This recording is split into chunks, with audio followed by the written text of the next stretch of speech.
Friends, welcome on Europedia and this video is for students of Gujarat. Gujarat public service commission ने जो exam निकाला है of assistant environment engineer, उसका जो syllabus है काफ़ी डिटेल में सिलेबस दिया हुआ है। और मेरा आज का जो वीडियो है वो आपका पेपर 1 जो है जिसमें 18 टॉपिक हैं, उसमें से एक टॉपिक जो आपका सस्टेनेबल डेवलपमेंट है and principles of sustainable development, उससे लिंक करते 2-3 टॉपिक हैं जिनमें से मैं सस्टेनेबल डेवलपमेंट और उसके इंपॉर्टेंट प्रिंसिपल्स के बारे में आज का टॉपिक है।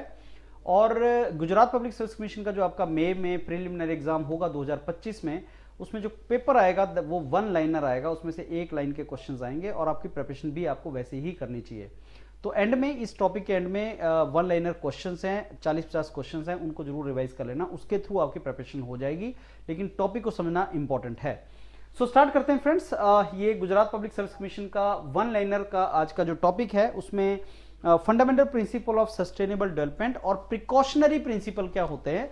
तो सस्टेनेबल डेवलपमेंट में प्रिंसिपल्स बहुत ज़्यादा हैं, कौन कौन से प्रिंसिपल्स को फॉलो किया जाता है, इकोनॉमी से रिलेटेड है, सोसाइटी से रिलेटेड है, रिसोर्स से रिलेटेड है, ह्यूमन लाइफ से रिलेटेड है, किससे रिलेटेड प्रिंसिपल्स हैं उसके बारे में डिस्कस करेंगे। और प्रिकॉशनरी प्रिंसिपल क्या है, और अगले दोनों टॉपिक प्रिकॉशनरी प्रिंसिपल्स के ऊपर हैं। प्रिलिमिनरी जो है आपका असिस्टेंट एनवायरनमेंट इंजीनियर का by Gujarat public service commission, वो आपका मई में है और ये आपका उसका सिलेबस है। अब आप जानते हैं उसमें 2 पेपर होने हैं, दोनों पेपर में एक आपका 200 क्वेश्चन पेपर 1 और 100 क्वेश्चन पेपर 2। टाइम बहुत कम है और आपको 3 घंटे में 300 क्वेश्चन करने हैं। अब इसमें ये सिलेबस दिया हुआ है, हमने ऑलरेडी टॉपिक्स इसमें कवर किए हैं। आज का मेरा topic fundamental principle of sustainable development and precautionary principle है। और प्रिकॉशनरी प्रिंसिपल्स का example polluter pay principle and extended producers responsibility, ये उसी से रिलेटेड है। तो आपका ये सारे का सारा जो टॉपिक है फ्रेंड, वो एक ही टॉपिक है, लेकिन मैं दूसरे लेक्चर में इसको कवर करूंगा। तो ये आपका जो fundamental principle of sustainable development and precautionary, यहां तक टॉपिक आपका सेम है, लेकिन polluter pays principle extended producer responsibility मेरा दूसरे लेक्चर में कवर होगा। आज के लेक्चर में fundamental principle of sustainable development and precautionary principle हम डिस्कस करेंगे। तो ये आपके सारे के सारे जो 18 टॉपिक मैं आपको बता रहा था वो हैं, और जो हर लेक्चर में मैं आपको बताता हूं, ये 18 टॉपिक हैं जिनको पूरी तरह से वर्ड बाय वर्ड यूरोपीडिया कवर कर रहा है। और अगर आप इस एग्जाम की तैयारी कर रहे हैं तो आप इसको जरूर प्रिपरेशन यूरोपीडिया के साथ करें। अगर आप नहीं एग्जाम की तैयारी कर रहे हैं, आपका फ्रेंड कर रहा है, आप उसको बताएं। और अगर आपको पास होना है तो ये यूरोपीडिया वाला प्लेटफॉर्म पे जो आपका डॉक्यूमेंट्स हैं और आपके वीडियोस हैं, इनको जरूर गो थ्रू करना।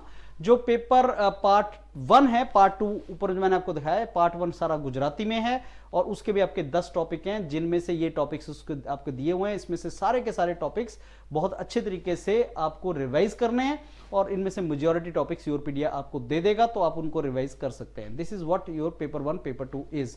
आज का टॉपिक है सस्टेनेबल डेवलपमेंट। अब देखो, सस्टेनेबल डेवलपमेंट एक जनरल टर्म है, एनवायरनमेंट के लिए भी यूज होती है, बिजनेस के लिए भी यूज होती है, पर्सनल लाइफ के लिए भी यूज होती है। मतलब डेवलपमेंट जब तुम करो कोई भी चीज की डेवलपमेंट, तो सस्टेनेबल होनी चाहिए। मतलब आप डेवलपमेंट करते करते किसी और चीज का नुकसान ना कर दो, जैसे आप रोड बनाते बनाते एनवायरनमेंट को पॉल्यूट ना कर दो, इसको बोलते हैं बैलेंस करना, सस्टेनेबल डेवलपमेंट उसको बोलते हैं। लेकिन फ्रेंड्स, सस्टेनेबल डेवलपमेंट का एक डेफिनेशन भी टेक्निकल होगी, जो एनवायरमेंटल साइंस में हमें जिसको पता होना चाहिए। इसका मतलब ये होता है कि हम आज की नीड्स को पूरा करते करते, डेवलपमेंट करते करते, फ्यूचर की जनरेशंस की रिक्वायरमेंट का भी ध्यान रखें। फ्यूचर की जनरेशंस को ऐसा ना और रिसोर्स ही हम खत्म कर दें।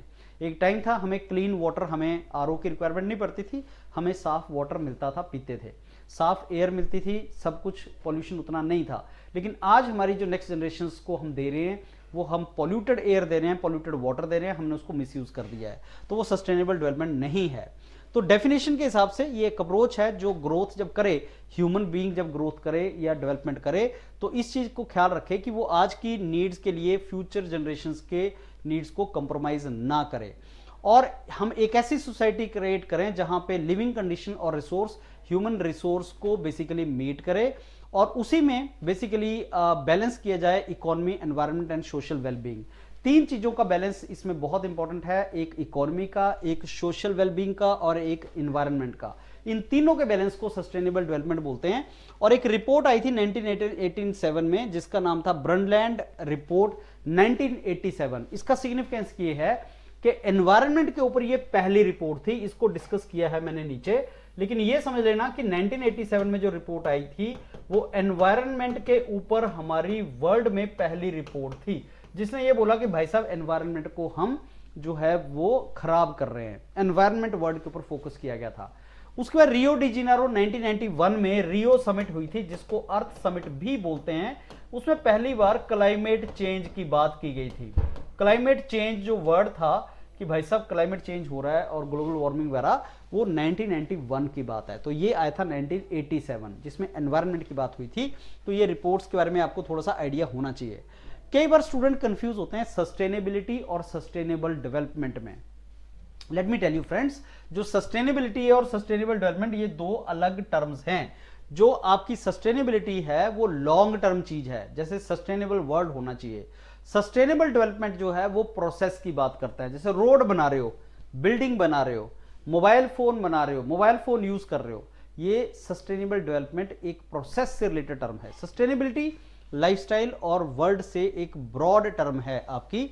और रियो समिट जो 1992 में हुई थी, जिसको अर्थ समिट बोलते हैं, उसने सस्टेनेबल डेवलपमेंट को इंटरनेशनल लेवल पे लाके खड़ा किया था। तो सस्टेनेबल डेवलपमेंट की जो सबसे पहले हमने डिस्कशन वगैरह करना स्टार्ट किया था, वो जब क्लाइमेट चेंज आया तब हमने बोला कि साहब क्लाइमेट चेंज आ रहा है, डेवलपमेंट सस्टेनेबल डेवलपमेंट होना चाहिए। तो सस्टेनेबल डेवलपमेंट गोल्स, पहले मिलेनियम डेवलपमेंट गोल आए थे, 2000 तक की बात करते थे, फिर 2030 तक हम बोलते हैं कि सस्टेनेबल डेवलपमेंट गोल जो 17 गोल है, 17 सस्टेनेबल डेवलपमेंट गोल है। 2015 में हमने डिस्कशन स्टार्ट किया कि 30 तक हमें ये 17 गोल को मीट करना है। तो ये गोल्स को हमने 2015 में डिस्कस किया था जनरल असेंबली के अंदर। General United nation general assembly तो आपकी न्यूयॉर्क में होती है, उसमें हमने इसको डिस्कस किया था, जिसको बाद में पेरिस एग्रीमेंट में भी हमने डिस्कस किया था। सस्टेनेबल डेवलपमेंट इंपॉर्टेंट क्यों है? क्योंकि ऑब्वियसली हर किसी को क्वालिटी लाइफ चाहिए और डिसेंट वर्क उसके पास होना चाहिए। पॉल्यूशन और परमानेंट जो लॉस हैं एनवायरनमेंट के, उनको हम रोकें और हमें बेसिकली हेल्थ, क्लाइमेट और एनवायरनमेंट को फोकस करें। इस चीज को सारे के कॉम्बिनेशन को हम बोलते हैं सस्टेनेबल डेवलपमेंट। सस्टेनेबल डेवलपमेंट किस तरीके से अचीव किया जा सकता है? ह्यूमन एक्टिविटीज को रिस्ट्रिक्ट करें, टेक्नोलॉजी को ढंग से यूटिलाइज करें, कंजम्पशन जो है वो बहुत ज्यादा बेसिकली हम ना करें, साल्वेशन और कंजम्पशन के ऊपर बैलेंस करें, रिन्यूएबल रिसोर्सेज को बेसिकली हम मिसयूज ना करें, ओवर एक्सप्लॉयटेशन ना करें, पॉल्यूशन को रिड्यूस करें, नेचुरल रिसोर्सेज को ढंग से यूज करें। ये सारे के सारे वेज हैं जो सस्टेनेबल डेवलपमेंट को अचीव करने में हेल्पफुल होता है। अभी तक ये जितना पढ़ रहे हैं इससे आप अंडरस्टैंडिंग बना रहे हैं। कई जगह बीच में डाटा भी आ रहा है, नीचे जो मैंने आपको क्वेश्चन दिए हैं वहां से आपको पता भी लगेगा कि क्वेश्चन फ्रेम कैसे किया जा सकता है। तो ये जो सस्टेनेबल डेवलपमेंट गोल्स है, इसमें 17 गोल्स हैं जिनको हमें बेसिकली मीट करना है 2030 तक। हर कंट्री के ऊपर एक रिस्पॉन्सिबिलिटी है। अब टॉपिक है प्रिंसिपल ऑफ सस्टेनेबल डेवलपमेंट। तो सस्टेनेबल डेवलपमेट क्या होता है? आप अपनी नीड पूरी करते करते फ्यूचर जनरेशन की नीड्स को ना भूल जाएं, उसको सस्टेनेबल डेवलपमेंट बोलते हैं। उनको हमें अचीव करना है। बेसिकली सस्टेनेबल डेवलपमेंट एक लॉन्ग टर्म पर्सपेक्टिव है जिसको हमें अचीव करना है। सस्टेनेबल डेवलपमेंट गोल 2015 में फिक्स किए गए थे, 17 गोल है, 2030 तक हमें मीट करने हैं। अब प्रिंसिपल क्या है सस्टेनेबल डेवलपमेंट के?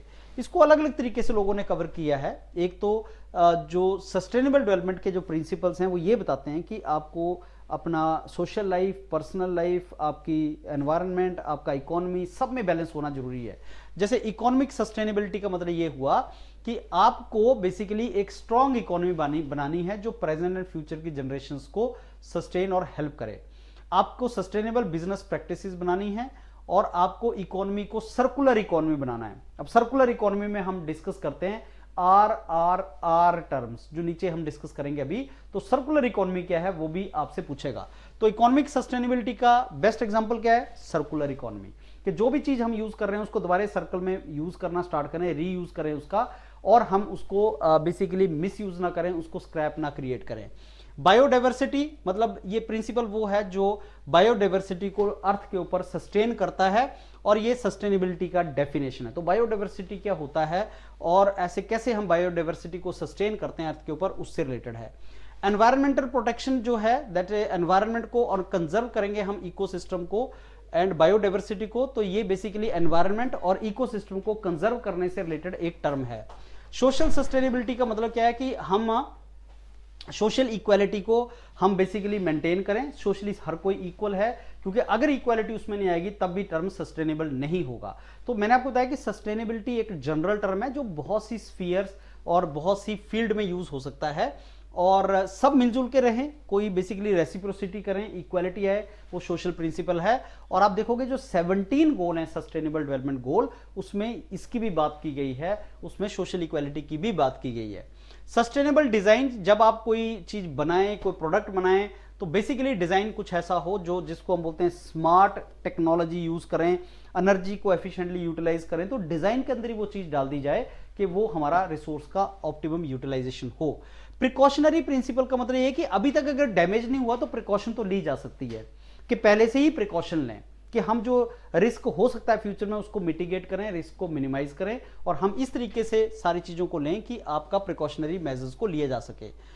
प्रिकॉशन एंड अवॉइडेंस मतलब हम प्रिवेंट करें और हम प्रिकॉशंस लें जो हमें बेसिकली फ्यूचर के हिसाब से अगर कोई गड़बड़ हो सकती है उसको ना करें। जैसे हमें पता है कि अगर हम ऐसा करेंगे तो जो इन्वायरमेंट इम्पैक्ट असेसमेंट क्यों किया जाता है, वो भी आपका प्रिकॉशनरी प्रिंसिपल के अंडर है कि हम ये जो प्रोजेक्ट बनाने वाले हैं इसका एनवायरमेंटल इंपैक्ट क्या होगा, तो वो एनवायरमेंट को पॉल्यूट तो नहीं करेगा ज़्यादा। जो हम प्रोजेक्ट बनाते हैं, group A group B project बनाते हैं, फिर उसकी असेसमेंट करते हैं, तो सारे का सारा जो एनवायरनमेंट का इम्पैक्ट असेसमेंट की जाती है या रिस्क असेसमेंट किया जाता है, वो प्रिकॉशनरी प्रिंसिपल के अंडर ही आता है, सारे के सारा उसका पार्ट है। अब जब हम सस्टेनेबिलिटी की फ्रेंड बात करते हैं तो ध्यान से देखना हम सोशल एस्पेक्ट कंसिडर करते हैं, इकोनॉमिक एस्पेक्ट हम कंसिडर करते हैं, और साथ में हम एनवायरमेंटल एस्पेक्ट को कंसिडर करते हैं। अगर मेरे से हमसे को पूछे कि सोशल और एनवायरनमेंट का ओवरलैपिंग कहां पे आएगा, तो हम बोलेंगे भाई ये जो आपके पब्लिक लॉज बनते हैं, ये आपका पब्लिक इन्वॉल्वमेंट है, ये सारा उसका पार्ट बनता है। कार्बन क्रेडिट कहां बनता है, हम बोलेंगे इकोनॉमी और जो आपका एनवायरनमेंट है उसकी ओवरलैपिंग कार्बन क्रेडिट है, कि हम जो बिजनेस चला रहे हैं उसका कार्बन फुटप्रिंट कितना बनेगा, तो क्या मैं कार्बन क्रेडिट यूज कर सकता हूं। तो बेसिकली ये जो तीन एस्पेक्ट हैं सस्टेनेबिलिटी के, सोशल एस्पेक्ट, इकोनॉमिक एस्पेक्ट और आपका एनवायरमेंटल एस्पेक्ट, इन तीनों का मिला जुला आपका सस्टेनेबिलिटी है। कई बार जो एनवायरमेंटल प्रिंसिपल्स हैं उनको अलग अलग तरीके से लोगों ने कवर किया हुआ है, अलग अलग हेडिंग्स में कवर किया हुआ है, तो कई बार वो एनवायरमेंट के जो प्रिंसिपल्स हैं सस्टेनेबल डेवलपमेंट के प्रिंसिपल्स, उनको कैटेगराइज भी किया हुआ है। जैसे जो प्रिंसिपल्स हैं 5 कैटेगरीज मेजर जो बना दी, वो ये बनाई कि इकोसिस्टम और एनवायरनमेंट का प्रोटेक्शन, बायोडाइवर्सिटी का conservation, sustainable development of the society and human resource की कंजर्वेशन एंड पॉपुलेशन कंट्रोल, ये सारे का सारा उन्होंने बोला कि ये सस्टेनेबल डेवलपमेंट के प्रिंसिपल हैं, कार्डिनल प्रिंसिपल, कि डेवलपमेंट तभी सस्टेनेबल होगी अगर हम पॉपुलेशन को कंट्रोल करेंगे, अगर हम पॉल्यूशन को कंट्रोल करेंगे, अगर हम बायोडाइवर्सिटी का ध्यान रखेंगे, अगर हम सोसाइटी का भी डेवलपमेंट साथ में करेंगे और सोसाइटी को भी साथ में लेके चलेंगे, और ह्यूमन रिसोर्स को कंजर्व करेंगे। तो अगर ये सारे एस्पेक्ट को हम देखेंगे तो कोई भी डेवलपमेंट आपकी सस्टेनेबल डेवलपमेंट आ जाएगी। अब कैसे क्वेश्चन इसमें से फ्रेम किए जा सकते हैं वो मैं अभी आपसे डिस्कस करता हूं, लेकिन पहले जो प्रिकॉशनरी प्रिंसिपल है ये क्या है। प्रिकॉशनरी प्रिंसिपल बेसिकली मैं आपको जो एक्सप्लेन किया कि आपको ऐसे मेजर्स लेने हैं जिनसे आपका फ्यूचर में जो अनसर्टेनिटी है कि ऐसा कोई इंपैक्ट आ सकता है, ऐसे कोई प्रॉब्लम आ सकती है, उसको पहले ही देखते हुए आपने प्रिकॉशन लेनी है, सो दैट फ्यूचर में कोई गड़बड़ ना हो। और साथ में अगर कोई गड़बड़ होता है, अगर कोई हार्म होता है, तो रिस्पॉन्सिबिलिटी उसकी है जिसकी वजह से वो हार्म हुआ। जैसे मैं एग्जांपल देता हूं आपको कि रिस्पॉन्सिबिलिटी ऑफ द प्रोड्यूसर, अगर मोबाइल फोन बनाने वाली कंपनी ये रिस्पॉन्सिबिलिटी ले कि जब मोबाइल फोन का जो प्रोडक्ट लाइफ साइकिल खत्म हो जाएगा तो इसका जो डिस्पोज ऑफ है, या इसको जो हमें जो हमारा ई वेस्ट है उसको डिस्पोज ऑफ करने की रिस्पॉन्सिबिलिटी भी इस कंपनी के ऊपर है। तो ऑब्वियसली जब वो ऐसा कोई प्रोडक्ट बनाएंगे तो उस चीज का ख्याल रखेंगे, ध्यान रखेंगे कि कोई ऐसा प्रोडक्ट ना मार्केट में जाए जिसका इवेंचुअली जिसका डिस्पोजल जो है वो हार्मफुल हो सके एनवायरनमेंट को। तो ये शेयर्ड रिस्पॉन्सिबिलिटी है। तो जब हम इस तरीके से कोई रूल्स बनाते हैं या प्रिकॉशंस लेते हैं कि फ्यूचर में कोई नुकसान ना हो, तो उस सारे के सारे को आप प्रिकॉशनरी प्रिंसिपल के अंडर स्टडी करते हो। तो सस्टेनेबल डेवलपमेंट का प्रिकॉशनरी प्रिंसिपल मींस कि प्रिकॉशन लेनी है कि फ्यूचर में प्रॉब्लम ना हो, और रिस्पॉन्सिबिलिटी उसकी है जिसकी वजह से ये प्रॉब्लम आ सकती है, तो वो ऑब्वियसली ज्यादा केयरफुल होकर काम करेगा। तो ये प्रिकॉशनरी प्रिंसिपल्स बेसिकली गाइडलाइंस हैं जो डिसीजन मेकिंग में आपको हेल्प करते हैं। एंड इसके 4 कंपोनेंट होते हैं कि आपने प्रिवेंटिव एक्शन लेना है और अपने बर्डन जो है वो बेसिकली जो एक्टिविटी कोई कर रहा है उसके ऊपर डाल देना है कि बर्डन जो है एनवायरमेंट पोल्यूशन का बर्डन तेरे ऊपर है, क्योंकि तेरी वजह से ये सब हो रहा है, तूने मोबाइल बनाया है, अब इसका ई वेस्ट भी तू ही रिस्पॉन्सिबल है। बहुत से अल्टरनेटिव्स आपके पास एक्सप्लोर करने चाहिए हार्मफुल एक्शंस के लिए, और पब्लिक पार्टिसिपेशन को आपको डिसीजन मेकिंग में इन्वॉल्व करना है, आपको लोगों को डिसीजन मेकिंग में इन्वॉल्व करना है। तो प्रिकॉशनरी प्रिंसिपल जो है वो बेसिकली ये होता है कि बेटर सेफ देन सॉरी। जैसे आप कई बार बोलते हो ना ट्रैफिक रूल्स के लिए भी कि precaution is better than cure, कि प्रिकॉशन ही ले लो सो दैट बाद में क्योर की रिक्वायरमेंट ना पड़े। वैसे ही precaution is better than better safe, you should be safe than sorry later on. तो पहले फर्स्ट डू नो हार्म, पहले आप कोई हार्म ना करो, कोई नुकसान ना करो, that is something which you should see.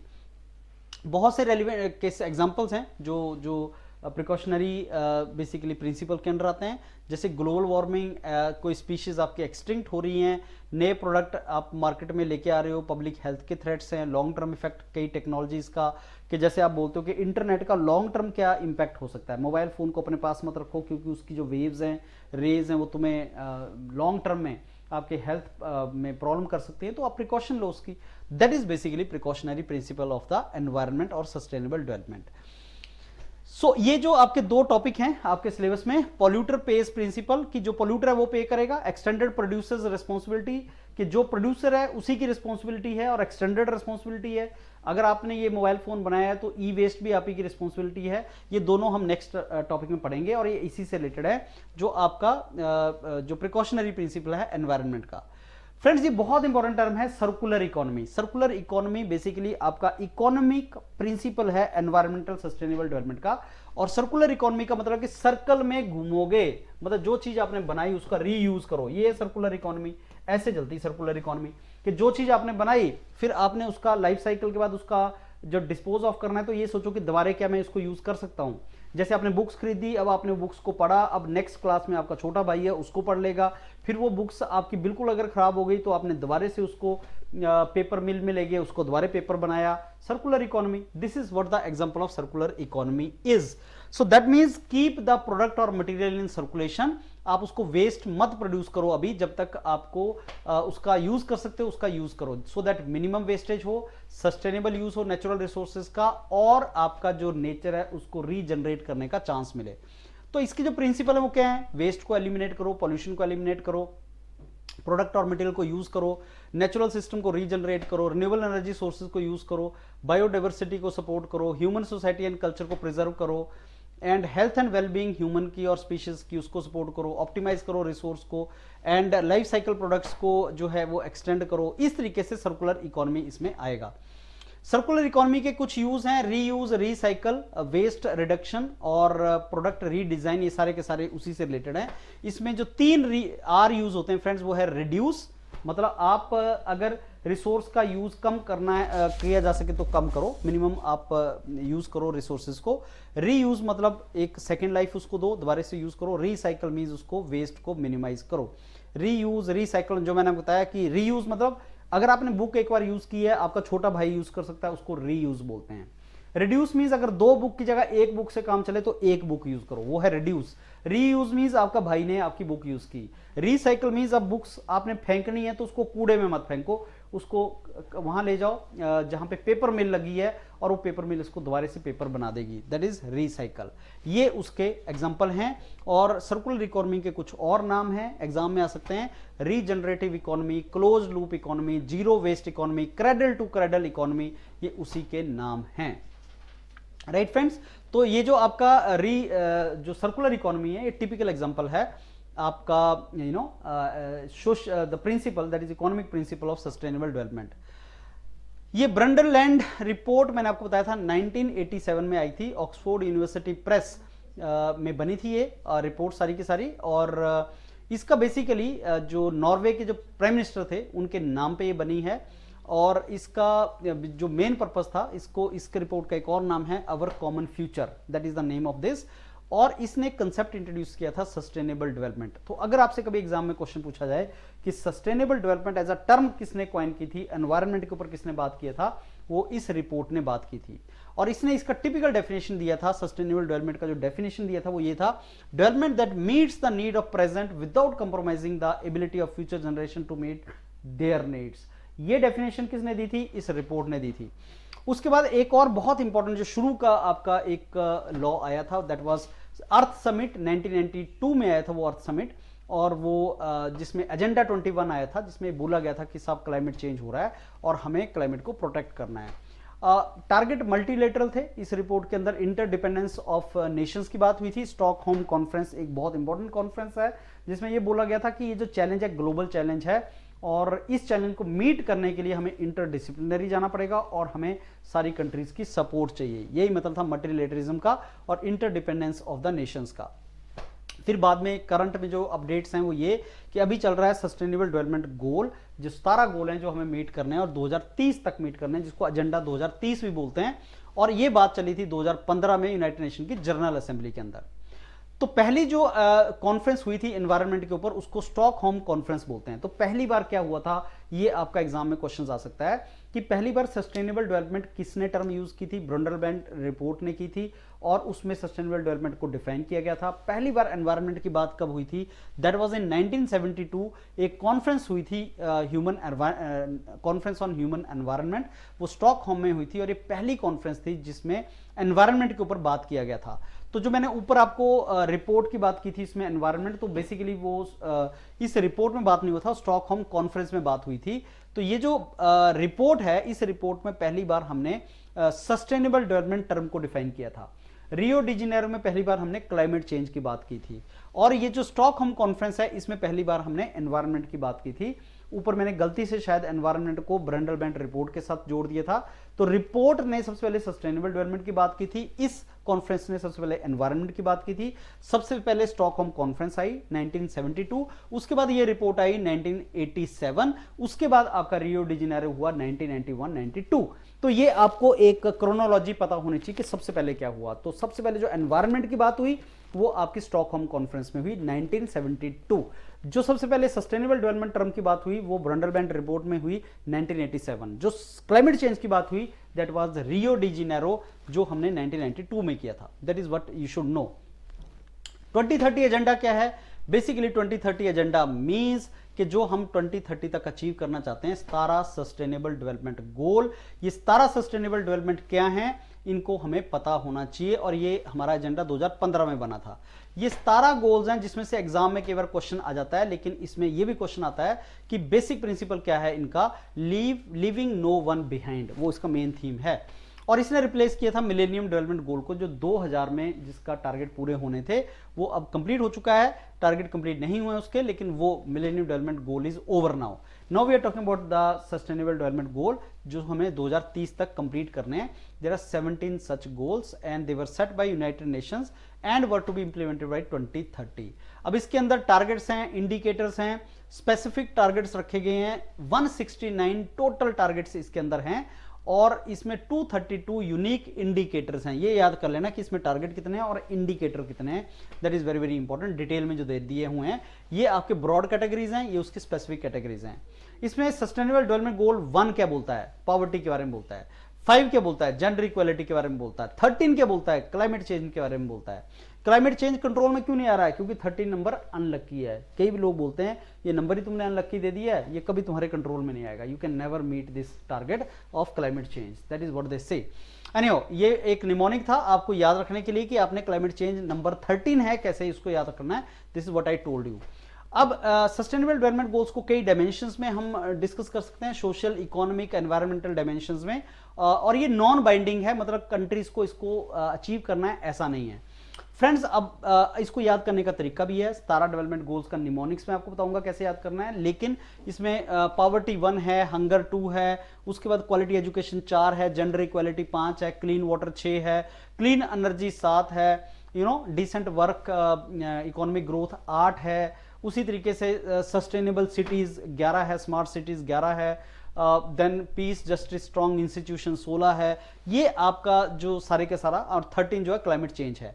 ये इंपॉर्टेंट है, कैसे आप याद करोगे that is up to you. Mnemonics ये है peace and justice for all good partnerships, इसको याद करो। और इसी से related PEACE, P talks about poverty, E talks about ending the hunger, A talks about all good health, C talks about clean water. I don't know, I mean these are the mnemonics. एक बार इसको याद करना mnemonics, लेकिन मेरे को लगता है अगर आप 4-5 याद कर लो तो इंपॉर्टेंट है. Number 1 poverty, number 2 hunger, wellbeing and health 3, quality education 4, gender equality 5, clean water 6, clean energy 7. ये याद करके 13 number climate change, that is number 13 climate change. I think that is what is important for you. इतने थोड़े से याद कर लेना exam के हिसाब से. अब क्वेश्चंस करते हैं फ्रेंड्स, और क्वेश्चंस जो हैं वो आपको मैं डॉक्यूमेंट दे ही रहा हूं. इस क्वेश्चन में इसमें 50 के आसपास मैंने वन लाइनर किए हुए हैं इसमें कवर, उनको गो थ्रू करना और उनको रिवाइज करना. कौन सा प्रिंसिपल एम्फेसिस करता है कि आज की नीड्स पूरी करते करते आपको फ्यूचर की जनरेशन को कंप्रोमाइज नहीं करना है? वो है इंटर जनरेशनल इक्विटी. इसको बोलते हैं इंटर जनरेशनल. इंट्रा नहीं, इंटर होता है एक ही जनरेशन के अंदर. इंटर जनरेशन मींस एक जनरेशन से दूसरी जनरेशन. कौन सा प्रिंसिपल ये बोलता है कि जब अनसर्टेनिटी है पोटेंशियल नेगेटिव इंपैक्ट की, तो अच्छा होता है कि जो गलती है वो उसके ऊपर डाल दी जाए, सो दैट हम कॉशन प्रैक्टिस करें, तो हम प्रिकॉशन लें उसकी और प्रिवेंटिव एक्शन लें. तो प्रिकॉशनरी प्रिंसिपल का डेफिनेशन है, precautionary principle of sustainable development यही है. कौन सा principle? Cost of environment damage वो बियर करेगा जिसने इसको किया है, वो पॉल्यूटर पेज प्रिंसिपल है कि जो पॉल्यूटर है वही पे करेगा. करंट जनरेशन के अंदर फेयर और equity, distribution of environmental benefit and burden को लेके, that is intra generational equity. तो करंट जनरेशन जो है वो एनवायरमेंट बेनिफिट और बर्डन को शेयर करेगी intra with in the same generation. Conserve natural resource, inter generational equity. Global responsibility,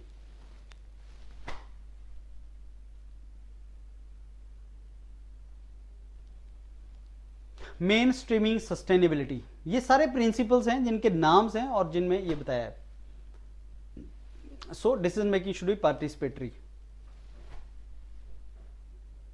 holistic approach is social economic environmental aspects को जोड़ के देखना. नेचुरल रिसोर्सेज को एफिशिएंटली यूज करना और वेस्टेज को मिनिमाइज करना, efficiency and conservation. Extreme poverty और हंगर से रिलेटेड कौन सा सस्टेनेबल डेवलपमेंट गोल है? So that is no poverty, goal number 1. कौन सा सस्टेनेबल डेवलपमेंट गोल है जो नंबर, अगर आपसे पूछा जाए नंबर भी याद कर लेना, तो सस्टेनेबल डेवलपमेंट गोल्स कौन से हैं और क्या उनका नंबर है? इसमें नंबर याद कर लेना, मैं नंबर इसमें डाले नहीं, लेकिन आपको इसको इनके नंबर याद करने. कौन सा सस्टेनेबल डेवलपमेंट गोल किससे बात करता है, किस नंबर पे है वो. तो फ्रेंड्स ये कुछ क्वेश्चंस हैं, आप वन लाइनर है, ऊपर जो हमने सारा डॉक्यूमेंट डिस्कस किया उसी में से क्वेश्चंस लिए गए हैं. तो just go through this question. Agenda 21 क्या बोलता है, ये हमने बाद में भी कवर किया है और जगह पे भी कवर किया है.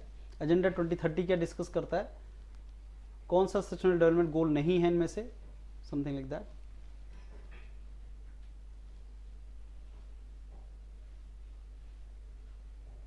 RRR अप्रोच क्या है. So I think this are we have done these questions. I think they are 47 questions. इनको रिवाइज कर लेना फ्रेंड्स. सस्टेनेबल डेवलपमेंट के ऊपर था और मेरा नेक्स्ट जो लेक्चर है वो बेसिकली उन प्रिकॉशनरी मेजर्स के ऊपर है, प्रिकॉशनरी जो हमारे प्रिंसिपल्स हैं उनके ऊपर है. जो 2 प्रिंसिपल हम करेंगे, एक्सटेंडेड रिस्पॉन्सिबिलिटी वाला हम प्रिंसिपल करेंगे, तो उसके ऊपर डिटेल में मेरा वीडियो कल लेक्चर है, उसको भी आप पूरी तरह से करना. तो मेरे को लगता है बहुत अच्छी अपॉर्चुनिटी है आप सब लोगों के पास. अगर आप गुजरात पब्लिक सर्विस कमीशन के एग्जाम को लिख रहे हैं, अच्छे तरीके से प्रिपरेशन करो so that you can crack it. All the very best. Thank you.